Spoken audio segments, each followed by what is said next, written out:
மக்கள் தலைவர் எம்ஜிஆர் அவர்கள் இது மாதிரி தேர்தலுக்காக ஸ்டேஜில் ஏறிட்டு ஃபர்ஸ்ட் பேச ஆரம்பிக்காம மரத்து மேல நின்று பார்த்துறேன், தம்பி கீழே இறங்கு அடிபட்ட போது சாப்பிட்டியா அப்படின்னு இருக்காரு. அன்பால பேசியிருக்காரு. அதே திருப்பி இவரு தம்பி கீழே இருக்கு நான் புத்தகம் கீழே இருக்கு நான் புத்தகம். ஏவோ அது ஸ்கிரிப்டடியா இறங்க.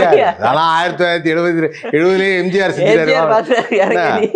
அவருக்கு ஒரு பெரிய மாஸ் இருந்தது. நான் என்ன சொல்றேன்னா, உங்களுக்கான தனித்தன்மையான ஒரு விஷயத்தை ஏன் உருவாக்க கூடாது? ஏன் எல்லாத்தையுமே வந்து பண்ண மாட்டோமா?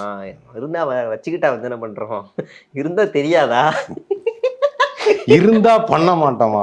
அவர் ஒரு என்டர்டைன்மெண்ட் பீஸ் விஜய். நீங்க வந்து திடீர்னு அவர் வந்து அரசியல் பெரியாரு இதெல்லாம் சொல்றீங்க. நீங்க சமீபத்துல பெரியார் பிறந்தநாள் போது, அம்பேத்கர் பிறந்தநாள், வேலுநாச்சியார் பிறந்தநாள், இப்போ இந்த மாதிரியான அரசியல் தலைவர் கொள்கை தலைவர்களோட பிறந்தநாள்ல அந்த கட்சிக்கு வந்து வருது அப்படின்னா முன்னாடி நாள் நைட்டே ஏற்பாடு பண்ணிடுவாங்க.